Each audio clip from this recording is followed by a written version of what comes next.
Hello my dear students, आज हम start करने वाले हैं क्लास 12th का यूनिट 3 का new topic. In the previous lecture we have discussed about the Biot Savart law. पिछले लेक्चर में हमने सिर्फ बायोट-सेवरेट लॉ किया था कि बायोट-सेवरेट लॉ क्या होता है और उसको कैसे हम डिफ़ाइन करते हैं, क्या उसकी स्टेटमेंट है। आज हमने बायोट-सेवरेट लॉ के बेसिस पे उसकी एप्लीकेशन डिस्कस करने हैं। एक इंपॉर्टेंट एप्लीकेशन जो है आज के लेक्चर में हम डिस्कस करने वाले हैं। तो टॉपिक का नेम क्या है? Application of the Biot Savart law. और जो एप्लीकेशन हम करने वाले हैं ये उसका नेम है, that is magnetic field due to the infinitely long straight wire which is carrying current capital I. कि आपके पास कोई भी लॉन्ग स्ट्रेट वायर है जिसके अंदर से करंट फ्लो कर रहा है। अब उस वायर से दूर किसी भी पॉइंट के ऊपर हमें क्या फाइंड आउट करना है? उसका magnetic field strength. I know that आप लोग सोच रहे होंगे कि मैम सामने नहीं आ रहे हैं। बेटे मैं कुछ दिन जो है कुछ मेडिकल इमरजेंसी के कारण जो है कुछ दिन के लिए बाहर आई हुई हूँ, तो मैं अपने ओरिजिनल जो है क्लास के अंदर प्रेजेंट नहीं हूँ, इसलिए I have kept a short board along with me. तो कुछ दिन के लिए हम जो है इस तरीके से ही पढ़ेंगे। आई होप दैट कि आपको अच्छे से समझ में आए, इसलिए मैं बोर्ड को जो है वो कहीं पे टांग नहीं रही बिकॉज ये बोर्ड छोटा है। तो इस तरीके से आपको एक एक पार्ट पे जो है फोकस करवा के मैं काम करवाऊंगी, क्योंकि हमें स्टडीज़ को भी पीछे नहीं छोड़ना है। एटलीस्ट डेली हम एक टॉपिक तो करें, जो भी एक मेजर टॉपिक है वो तो हमारा साथ साथ कवर होता जाए। तो चलिए अब हम स्टार्ट करते हैं क्लास 12th का अपना टॉपिक, बायोट-सेवरेट लॉ का पहला एप्लीकेशन, ठीक है, which is an important question. तो सबसे पहले फोकस करते हैं सिर्फ डायग्राम के ऊपर, ठीक है। अब डायग्राम के ऊपर अगर हम काम करें, अब आपके पास इन्होंने क्वेश्चन में क्या बोला है कि आपको निकालना है magnetic field due to infinitely long straight wire which is carrying the current capital I. तो सबसे पहले हमने कोई लॉन्ग स्ट्रेट वायर सपोज की है, this long straight wire which is A B, ठीक है। ए बी आपके पास क्या है? Long straight wire. आपके पास कोई भी पॉइंट है पी, इस पॉइंट के ऊपर आपको क्या फाइंड आउट करना है? Magnetic field strength. तो सबसे पहले अपने डायग्राम को कंप्लीट करते हैं। हमने क्या करना है, इस वायर के अंदर से सपोज कर लिया जो करंट फ्लो कर रहा है in the upward direction it is capital I. इस वायर के ऊपर हमने एक छोटा सा एलिमेंट सपोज कर लिया, क्योंकि हम हमेशा फिजिक्स में क्या करते हैं, एक एलिमेंट सपोज करते हैं, फिर उस एलिमेंट के कारण जब सब कुछ फाइंड आउट कर लेते हैं फिर क्या कर देते हैं, हम इंटीग्रेशन करके पूरी की पूरी वायर पे चलते हैं। तो सबसे पहले हमने क्या किया, एक छोटा सा एलिमेंट सपोज कर लिया। Now let us take the length of this element as DL. DL length मैंने सपोज कर ली इस एलिमेंट की, और इस एलिमेंट का जो डिस्टेंस है इस सेंट्रल पॉइंट ओ से, ठीक है, आपके पास वायर है, लॉन्ग स्ट्रेट वायर, ठीक है। अब इसका जो ये वाला पॉइंट हमने ओ सपोज किया, इससे जो हमने एलिमेंट का डिस्टेंस सपोज कर लिया, उस डिस्टेंस को हमने क्या ले लिया है? एल। तो एल आपके पास पॉइंट ओ से एलिमेंट का डिस्टेंस है, और जो एलिमेंट की ओवरऑल लेंथ है उस लेंथ को हमने क्या सपोज कर लिया है? डीएल। पॉइंट पी के ऊपर हम फाइंड आउट करना चाहते हैं कि कितना मैग्नेटिक फील्ड स्ट्रेंथ आएगा एट द पॉइंट पी। तो हमने क्या करना है, जो आपके पास वायर के एंड्स हैं उन वायर के एंड्स को सबसे पहले पी पॉइंट के साथ हमने ज्वाइन करवा दिया इन अ डॉटेड वे। अभी हम बेटे क्या सपोज कर रहे हैं कि आपके पास जो वायर है वो फाइनाइट वायर है। इसी फाइनाइट वायर के ऊपर लिमिट्स पुट करके हम इसको बाद में इनफाइनाइट कर देंगे। अभी हमने फाइनाइट वायर सपोज किया और इस फाइनाइट वायर का सेंट्रल पॉइंट ओ सपोज किया, एक एंड पॉइंट है बी और एक एंड पॉइंट है ए। ए को पी से जोड़ा और बी को भी पी से जोड़ा। जब आप ए और बी को पी से जोड़ोगे तो आपके पास ये एंगल्स कंस्ट्रक्ट होंगे। अब ये वाला एंगल आप ऐसे ट्रेस करोगे इन दिस मैनर, ठीक है, ये फर्स्ट एंगल, और नीचे वाले एंगल को ऐसे ट्रेस करोगे, this is the another angle. तो जो ऊपर वाला एंगल है let us take it as θ2, और नीचे वाले कंप्लीट एंगल को हमने क्या सपोज कर लिया? θ1। उसके बाद हमने क्या करना है, एलिमेंट का सेंटर लेना है। ये एलिमेंट है, इस एलिमेंट का सेंट्रल पॉइंट लेट से सी है। हालांकि एलिमेंट का साइज आपने इतना छोटा लेना है कि वो पॉइंट भी एलिमेंट का ही पार्ट हो, ठीक है। तो इस सी पॉइंट से हमने पी पॉइंट को फर्दर जोड़ना है इन अ डॉटेड वे। जब इसको जोड़ा तो ये जो लेंथ बन रही है दिस लेंथ, ठीक है, सी से लेके पी तक की ये जो लेंथ है, सी से पी की इस लेंथ को आपने क्या सपोज कर लिया? आर। ओ से लेके पी के जो डिस्टेंस है उसको हमने क्या सपोज कर लिया? एक्स। और ये वाला जो एंगल बन रहा है एलिमेंट का और इस पोजीशन वेक्टर आर का जो ये एंगल बन रहा है, let us take this angle as phi. ये एंगल फाई है, ये कंप्लीट एंगल है θ1, और ये जो छोटा सा एंगल बन रहा है दिस इज एंगल OPC। ये छोटा सा एंगल OPC, इस एंगल को हमने क्या सपोज कर लिया? थीटा, ठीक है। और यहाँ पे जो है एंगल दैट इज 90 डिग्री, क्योंकि ये परपेंडिकुलर है। हमने कुछ नहीं किया, हमने वायर सपोज किए, A B is your wire which is carrying current capital I. इस वायर के ऊपर हमने एक छोटा सा लेंथ एलिमेंट सपोज कर लिया डी एल। इस डी एल लेंथ एलिमेंट का सेंट्रल ओ पॉइंट से जो डिस्टेंस है उसे हमने एल सपोज किया। फिर सी को हमने पी से जोड़ा, जो ये डिस्टेंस सी पी है इसको हमने क्या सपोज कर लिया, स्मॉल आर। ये एंगल जो है ओ पी सी, इस एंगल को हमने क्या सपोज कर लिया है, थीटा। और ये वाला एंगल है फाई। ठीक है, ए को पी से जोड़ा क्योंकि फाइनाइट वायर है, बी को पी से जोड़ा, तो यहाँ पे जो एंगल है दैट इज योर थीटा 1 और ऊपर जो एंगल बन रहा है that is your theta 2। Wire में जो करंट फ्लो कर रहा है that is your capital I. तो सबसे पहले हमने लाइंस क्या लिखनी है, थ्योरी लाइंस जो है मैं आपको ओरली डिक्टेट कर रही हूँ, आपने उसको फटाफट पॉज करके वीडियो को नोट डाउन कर लेना है कि आपने थ्योरी लाइंस में लिखेंगे let us consider a long straight wire A B. We have considered a long straight wire A B which is carrying a current capital I. ये लॉन्ग स्ट्रेट वायर हमने ली है, let us consider a long straight wire A B carrying the current capital I. उसके बाद आपने क्या करना है, let us take a point P, कि हमने कोई पॉइंट P सपोज किया है विच is at a distance small x from the centre of the wire, कि we have considered a point P which is at a distance small x from the centre of the wire where we want to find out the value of magnetic field, कि जिस point P के ऊपर magnetic field हमें निकालनी है उसको हमने wire के सेंटर से x डिस्टेंस पे सपोज किया है। Then we will take a small element, फिर लिखेंगे consider a small element of the length DL। तो we have considered a small element of the length DL which is at a distance small l from the centre of the wire, कि wire के centre से element जो है वो small l distance पे है। तो लाइन क्या बनी कि consider an element DL which is at a distance small l from the centre of the wire, wire के सेंटर से l डिस्टेंस के ऊपर हमने एलिमेंट सपोज किया।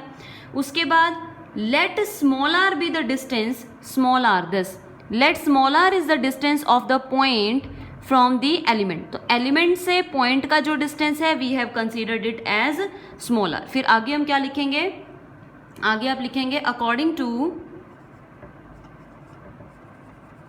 क्योंकि अब हमने बायोट-सेवरेट लॉ यूज करना है तो लिखेंगे अकॉर्डिंग टू बायोट-सेवरेट्स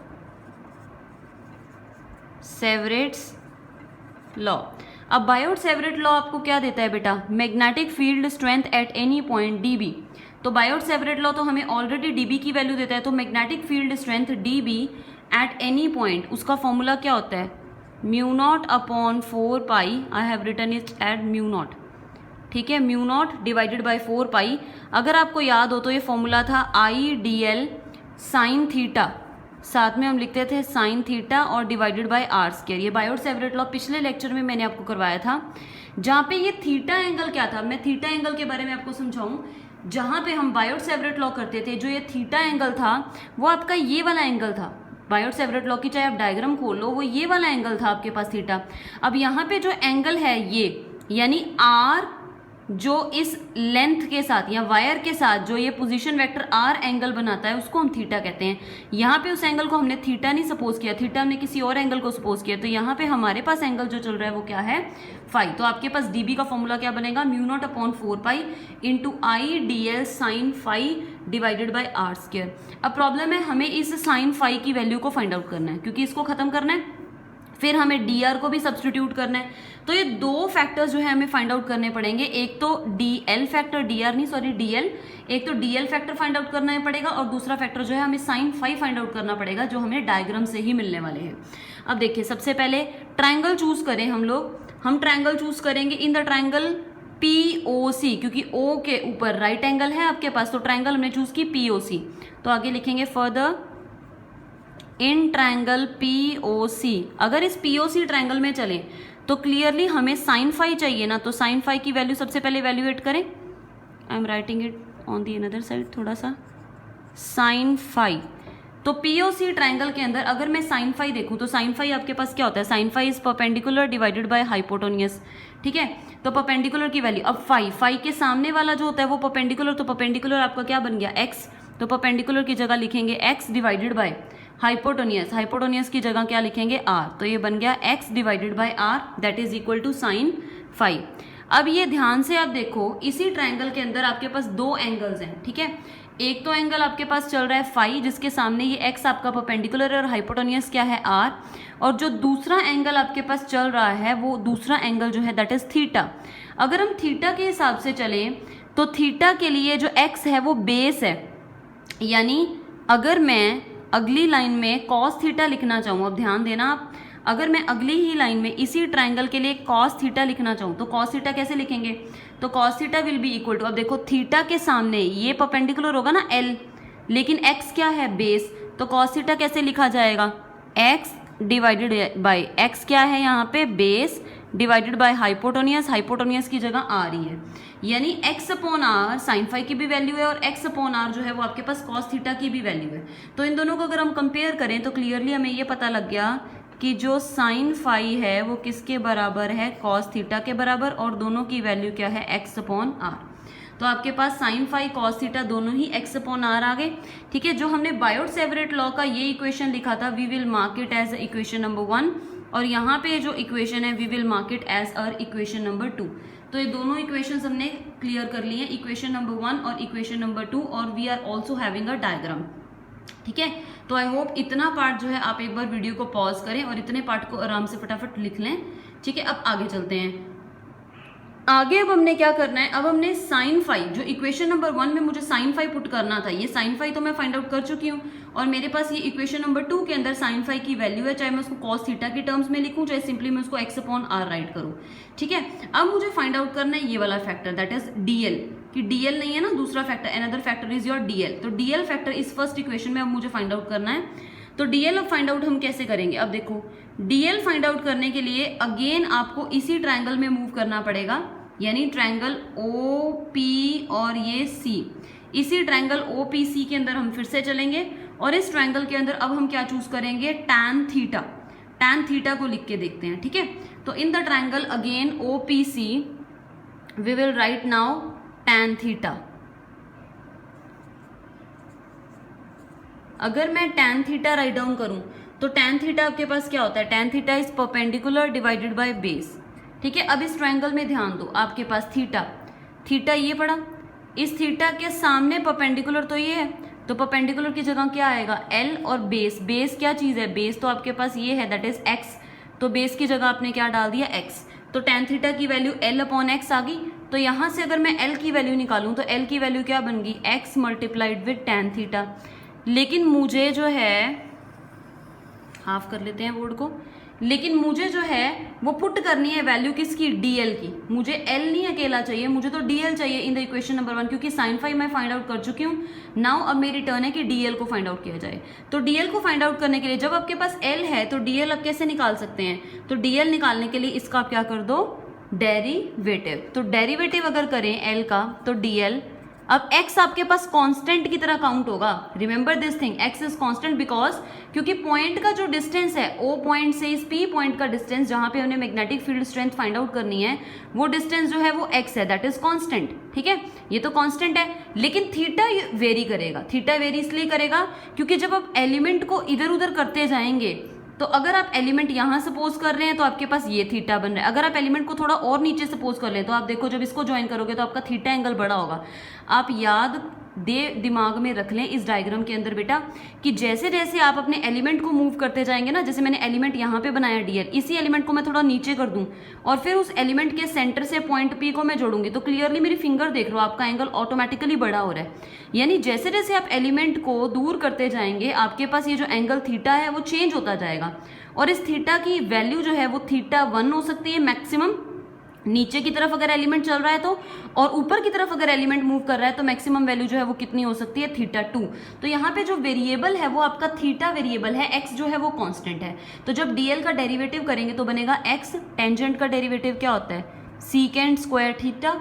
ठीक है, बेसिकली जो मैं डेरिवेटिव कर रही हूँ डी थीटा के रिस्पेक्ट में कर रही हूँ, तो ऐसे भी लिख सकते हो dl अपॉन डी थीटा, तो x secant square theta D theta upon d theta, लेकिन हम ऐसे लिखते नहीं है, इसको डी थीटा अपॉन में नहीं लिखेंगे, इसको एज इट इज लिखेंगे बस। तो dl की वैल्यू आपके पास क्या बन गई, x सीकेंड स्क्वायर थीटा, या अगर लिखना है तो अगले स्टेप में ऐसे भी कर सकते हो, जैसे dl अपॉन डी थीटा लिखा तो x सीकेंड स्क्वायर थीटा, अब एंगल का डेरिवेटिव तो d theta upon d theta cancel, तो dl की वैल्यू चाहिए, तो dl की वैल्यू क्या बन गई, x secant square theta D theta, ऐसे कर सकते हैं आप। ठीक है, तो mark it as equation number 3। तो यहाँ तक पहुँच गए। अब हमने इसको सपोज कर लिया equation number 3। This equation number 3 बन गई आपकी, ठीक है। फिर अब हमने क्या करना है, जो भी हमने वैल्यूज़ निकाली हैं दैट इज़ इक्वेशन नंबर, एक तो 2 हमने निकाली है, इक्वेशन नंबर 2 साइन फाई या फिर कॉस थीटा जो भी वैल्यू चाहिए, और एक हमने ये इक्वेशन बनाई है that is the equation number 3। ये दोनों इक्वेशंस को हमने क्या करना है, इक्वेशन नंबर 2 को भी और इक्वेशन नंबर 3 को भी, इन दोनों ही इक्वेशंस को हमने सब्सटीट्यूट करना है इन आर इक्वेशन नंबर 1, क्योंकि इक्वेशन नंबर 1 के अंदर डीएल भी मुझे चाहिए और साइन थीटा को भी मुझे सब्सटीट्यूट करना है। तो put these 2 values in the equation number 1, ठीक है। मैं वहीं पे फोकस कर रही हूँ जिस पार्ट में हमने जाना है। अगर इक्वेशन नंबर 1 के अंदर सब्सटीट्यूट करें तो डी बी क्या बनेगा, mu naught divided by 4 pi, ठीक है। उसके बाद आएगा आई, अब डीएल की वैल्यू we have already find out in the third equation, DL की वैल्यू डाल दें that is x secant square theta D theta, ठीक है। डीएल की वैल्यू डाल दी। उसके बाद मैंने साइन फाई को क्या लिखना है, साइन फाई को I am putting it as cos theta, क्योंकि साइन फाई कॉस थीटा दोनों एक ही हैं, तो साइन फाई को मैंने यहाँ पे क्या लिख दिया, cos theta. Reason is that क्योंकि मैं थीटा में चल रही हूँ, तो ये देखो ये वाली टर्म भी थीटा में है, साथ में डी थीटा भी है, इसलिए मैंने कॉस थीटा भी लिख दिया। आर स्क्वायर जो है, आर की जगह पे आप क्या कर सकते हो, देखो बेटा इस इक्वेशन में अगर मैं आर की वैल्यू को निकालूं तो आर की वैल्यू थीटा की टर्म्स में, तो आर की वैल्यू, आर को इधर लेके जाओ तो आर क्या बन जाएगा, X divided by cos theta, तो आर की value X upon cos theta आ जाएगी। इस आर की वैल्यू को मैंने सेकंड इक्वेशन से ही फाइंड आउट किया, तो एक्स की आर की जगह मैंने क्या लिख देना है, एक्स अपॉन कॉस थीटा, तो आर की जगह we will write x divided by cos theta. Now rearrange this factor, तो ये बन जाएगा mu naught upon 4 pi into I x secant square theta cos theta D theta divided by x, और cos theta नीचे फिर से cos theta, ठीक है। यहाँ तक पहुँच गए हम। अच्छा एक बात और बेटा, आर का स्क्वायर था यहाँ पे, तो एक्स अपॉन कॉस थीटा जब हमने सब्सटीट्यूट किया इसका भी स्क्वायर करना पड़ेगा, और ये x upon cos theta square में, ठीक है। तो this term becomes mu naught upon 4 pi into I x secant square theta cos theta D theta divided by x square, और कॉस स्क्वायर थीटा जो डिवाइड में आना था उसको ऊपर लेके जाएं तो कॉस क्यूब थीटा हो जाएगा।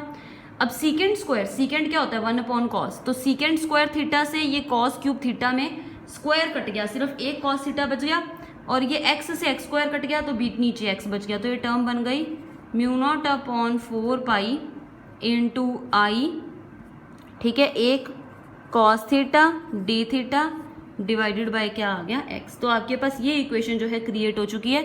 Now we will mark this equation as our equation number 4, तो फोर्थ इक्वेशन हमने क्रिएट कर ली, ठीक है। अब आपके पास जो है ये जो वैल्यू निकली है this is the value of D B, D B का वैल्यू आपके पास ये आ चुका है, D B is equal to mu naught upon 4 pi into I cos theta into D theta divided by X. तो we have created this equation number 4।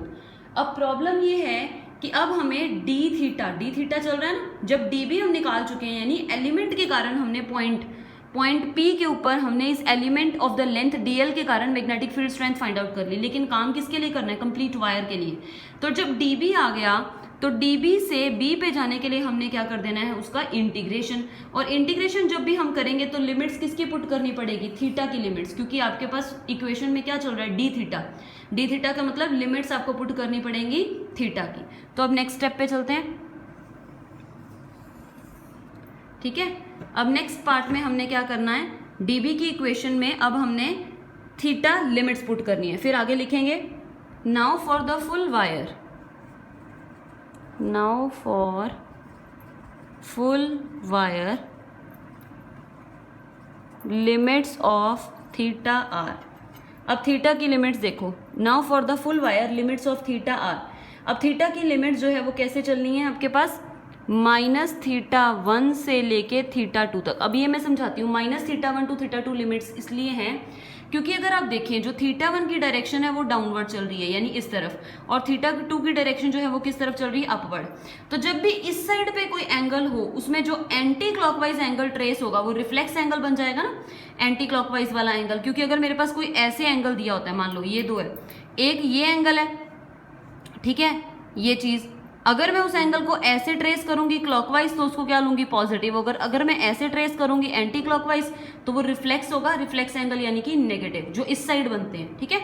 अगर इस तरीके से बन रहे हो एंगल्स ये, मान लो दो आर्क्स ऐसे दी हुई हैं आपको लाइक दिस, तो अगर ये वाला एंगल हो उस केस में ये पॉजिटिव होगा और दूसरी तरफ वाला एंगल जो है वो नेगेटिव हो जाएगा। खैर बस आपने ये याद रखना है कि एक जो है डाउनवर्ड चल रहा है, एक जो है वो अपवर्ड चल रहा है, तो एक एंगल हमें θ1 को नेगेटिव लेना है और θ2 को क्या लेना है, पॉजिटिव। तो लिमिट्स मिल गई। अब dB का वैल्यू आपके पास ऑलरेडी है, ठीक है, उसको फिर से रीराइट नहीं करते, dB की वैल्यू तो ऑलरेडी है, हमें तो b ही निकालना है। तो b will be equal to integration of dB over the limits minus θ1 से θ2। तो ये वैल्यू अगर डाल दें dB की μ0/4 into I divided by X, ये तो कांस्टेंट है, तो कांस्टेंट को तो इंटीग्रेशन से बाहर किया और ब्रैकेट के अंदर क्या आ गया, cos थीटा डी थीटा, ठीक है, और लिमिट्स क्या है, माइनस θ1 से लेके θ2। अब cos का हमें पता है इंटीग्रेशन क्या होता है, cos थीटा का इंटीग्रेशन होता है sin थीटा, तो ये बन जाएगा μ0/4 इंटू आई अपॉन एक्स और साथ में क्या आया sin थीटा और लिमिट्स पुट कर दे माइनस θ1 से θ2। इसके बाद हम क्या करते हैं, upper limit minus lower limit, तो लिखेंगे μ0/4 into I divided by X, upper limit डालें तो sin θ2 minus lower limit sine of minus θ1, ठीक है, ये ब्रैकेट साइन ऑफ माइनस θ1 आने वाला है, ठीक है। अब देखो जब ये माइनस साइन से बाहर आता है, साइन ऑफ माइनस थीटा क्या होता है, माइनस का साइन थीटा, तो ये टर्म बन जाएगी μ0 divided by 4 into I upon X sine θ1 minus minus plus sine θ2। तो यानी बी का आंसर आपके पास क्या आ गया, μ0/4 into I divided by X bracket sine θ1 plus sine θ2। तो this is your answer of the magnetic field for a finite wire. अब बेटा इस आर्टिकल के अंदर, आर्टिकल का नेम तो है magnetic field due to infinitely long straight wire find out करना, लेकिन अब इनफाइनाइटली लॉन्ग स्ट्रेट वायर के लिए करने से पहले हमने फाइनाइट का केस सॉल्व कर लिया। जब आप फाइनाइट का केस सॉल्व कर लोगे एक बार, तो इनफाइनाइट को सॉल्व करने के लिए बस आपको इसमें क्या करना है, एक स्पेशल केस ही बनाना है, ठीक है। तो आज जो है हमने फाइनाइट वायर का केस डिस्कस कर लिया है। फाइनाइट वायर के बाद जब हमने इनफाइनाइट वायर पे मूव करना है तो आपको कुछ नहीं करना है, सिर्फ आपको लिमिट्स पुट करनी है कि अगर वायर इनफाइनाइट होगी तो इसका मतलब θ1 और θ2 इन दोनों की ही वैल्यू क्या हो जाएगी, π/2। क्योंकि आप खुद देखो बेटा, जब आपकी वायर इतनी ज़्यादा लंबी हो तो जब आप वायर के एक एज को इस P पॉइंट से ज्वाइन करेंगे तो θ1 एंगल जो है वो बढ़ता जाएगा, और जब वायर के दूसरे सिरे यानी A पॉइंट को आप इस P पॉइंट से ज्वाइन करोगे तो आपका θ2 एंगल भी बढ़ता जाएगा।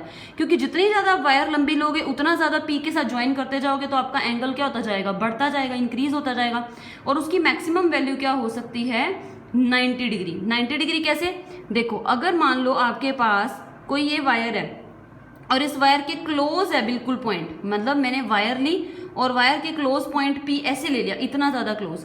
अगर पॉइंट इतना ज़्यादा क्लोज है तो ये डिस्टेंस जो x होगा, अगर मैं पॉइंट को नज़दीक लेके जाती जाऊँ तो डिस्टेंस x कम हो जाएगा, यानी x कम होता जाएगा, और आपको ऐसा इस पॉइंट के लिए ये जो वायर है, जब पॉइंट इतना क्लोज होगा तो इस पॉइंट के लिए छोटी सी वायर भी कैसे बिहेव करेगी, लाइक इनफाइनाइट वायर। जैसे कोई छोटी सी चींटी के लिए अगर आप एक पानी का ग्लास भी बिखेर देते हो तो उसको तो वो समुंदर ही लगता है ना, क्योंकि उस चींटी के साइज के कंपैरिजन में पानी का एक ग्लास भी क्या है, समुंदर ही है। समझ में आ रही बात। उसी तरीके से अगर पॉइंट वायर के इतने ज़्यादा क्लोज है तो आर को अगर हम छोटा कर दें, तो आर छोटा है तो वायर जो है ऑटोमेटिकली उसके लिए क्या हो जाएगी, बहुत ज़्यादा बड़ी।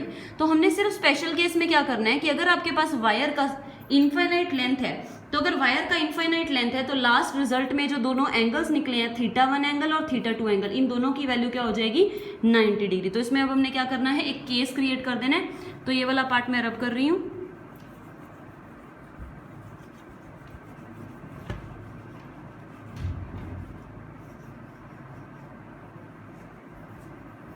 अब हम देखो केस करने लगे हैं। Now we are going through the case. Case में हमने क्या करना है कि if wire is infinitely long, if wire is infinitely long, if wire is infinitely long तो इसका मतलब θ1 will be equal to θ2 will be equal to π/2 कि एंगल्स की वैल्यू आपके पास क्या हो जाएगी, π/2। अब इसी रिजल्ट के अंदर अगर हम एंगल्स की वैल्यू को π/2 सब्सटीट्यूट कर दें तो we will get b is equal to μ0/4 into I divided by X with sine pi by 2 plus sine pi by 2। Sine 90 कितना होता है 1, तो ये बन जाएगा mu naught upon 4 pi into I divided by X multiplied with 2। तो यानी B का आंसर क्या हो जाएगा, म्यू नॉट 2 बाद में लिखते हैं, that is mu naught upon 4 pi into 2i divided by X. तो this is our final answer. अब याद आपको ये रखना है कि x क्या है, x है वायर के सेंटर से इस पॉइंट का डिस्टेंस, ठीक है, या वायर के बीच में कोई भी पॉइंट है उससे जहां पे भी आपने वैल्यू फाइंड आउट करनी है मतलब मैग्नेटिक फील्ड स्ट्रेंथ की, तो उस पॉइंट से जो डिस्टेंस है उसको आपने x लिखा है। तो ये वाला जो रिजल्ट है that is very very important, numericals में यूज होने वाला रिजल्ट है, डायरेक्ट क्वेश्चन भी आते हैं इस रिजल्ट के बेसिस पे। और जो हमने ये रिजल्ट निकाला है this is for a finite wire, this is for finite wire. तो फाइनाइट वायर का रिजल्ट भी इंपॉर्टेंट है क्योंकि फाइनाइट वायर के न्यूमेरिकल्स भी आते हैं। तो फाइनाइट वायर का रिजल्ट क्या है, mu naught upon 4 pi into I upon x with sine theta 1 plus sine theta 2। और ये वाला जो रिजल्ट हमने निकाला है this is for the infinite wire. तो ये दोनों ही रिजल्ट्स जो हैं वो बहुत ही ज़्यादा इंपॉर्टेंट है। तो हमारा जो है यहाँ पे टॉपिक कंप्लीट हुआ। अब हमने पी पॉइंट पे अगर डायरेक्शन निकालनी हो तो डायरेक्शन निकालने के लिए we will use a right hand thumb rule. Direction निकालने के लिए, क्योंकि पी पॉइंट पे मैग्नेटिक फील्ड लाइंस जो बननी है उनकी डायरेक्शन क्या होगी, उसके लिए राइट हैंड थंब रूल है। राइट हैंड थंब रूल अगर आपको याद हो, बस आपको राइट हैंड को यूज करना है। अब देखो राइट हैंड यूज करेंगे तो imagine this as a conductor, ये कोई वायर है कंडक्टर, तो thumb will point in the direction of the current, ठीक है। वायर को आपने पकड़ना है इस तरीके से कि thumb is pointing in the direction of the flowing current. तो करंट इज अपवर्ड, तो थंब मैंने अपवर्ड रखा, ठीक है। ये आप फिंगर्स को कर्ल करो। अब फिंगर्स को जब कर्ल करोगे तो पॉइंट पी के अंदर फिंगर्स अंदर ही लेके जाओगे ना। यानी आप कैसे, अगर मान लो मेरे हाथ में ऐसे वायर है, ठीक है, तो थंब की डायरेक्शन आपको करंट की डायरेक्शन में रखनी है, तो थंब इज पॉइंटिंग अपवर्ड। अगर मैं फिंगर्स को देखूं तो फिंगर तो बोर्ड के अंदर जाएंगी ना पॉइंट पी पे, तो पॉइंट पी पे आपकी फिंगर जो है वो बोर्ड के अंदर जा रही है, क्योंकि जब आप कंडक्टर को पकड़ोगे तो कर्ल करोगे फिंगर्स को ऐसे, जब ऐसे कर्ल करोगे तो यानी आपके जो सर्कल बन रहा है वो इस डायरेक्शन में बनेगा, यानी this direction is basically anti clockwise. तो एंटी क्लॉकवाइज सर्कल बनना है इस वायर को जब आप होल्ड करोगे जिसमें करंट अपवर्ड फ्लो कर रहा है, तो एंटी क्लॉकवाइज करोगे तो पी पॉइंट के अंदर आपकी फिंगर्स जा रही हैं। इसका मतलब जो मैग्नेटिक फील्ड लाइन का डायरेक्शन होगा एट दिस पॉइंट पी वो इनवर्ड है, और इनवर्ड को हम किससे रिप्रेजेंट करते हैं, क्रॉस से। तो इस पी पॉइंट पे मैंने क्रॉस बनाया। क्रॉस बनाने का मतलब क्या है, magnetic field is inward. Cross बनाने का मतलब है मैग्नेटिक फील्ड का डायरेक्शन जो है वो क्या है, inward into the plane of the paper, ठीक है। तो आपके पास जो है यहाँ पे टॉपिक कंप्लीट हुआ। पहले हमने रिजल्ट निकाला है फाइनाइट वायर का, और फाइनाइट वायर के अंदर स्पेशल केस जो है लगा के हम किस पे पहुंच गए हैं, इनफाइनाइट वायर पे। तो दोनों ही जो है पॉइंट्स बहुत ज्यादा इंपॉर्टेंट है। तो आई होप दैट आपको ये लेक्चर जो है जो मैंने इस तरीके से करवाया, आई नो दैट मेरा फोन जो है वो बार बार मूव कर रहा है, लेकिन जरूरी है बिकॉज बोर्ड छोटा है, तो एक पर्टिकुलर पार्ट पे फोकस करवाने के लिए जो है मुझे जो है अपने सेल फोन को इधर उधर मूव करना ही पड़ेगा अपने दूसरे हाथ से। तो आई होप आपको जो लेक्चर है वो आराम से समझ में आ गया होगा और क्लैरिटी पूरी होगी लेक्चर की। और अगर कोई भी दिक्कत आती है तो प्लीज़ जो है आप कमेंट ज़रूर करें वीडियो के नीचे और मुझे बताएं, ताकि मैं नेक्स्ट वीडियो में उसको जो है वो इम्प्रूव कर सकूं। ऑल्दो कि मेरा हाथ ज़रूर थक गया है फ़ोन को बार बार होल्ड करके, लेकिन अगर आपको अच्छे से समझ में आया है तो प्लीज़ कमेंट करें कि हाँ मैम क्लियर है, इस तरीके से भी हमें समझ में आ रही है और क्लैरिटी कंप्लीट है लेक्चर की। So thank you so much, and we will do the next application of the Biot-Savart law in our next video, and thank you and have a nice day. Stay safe.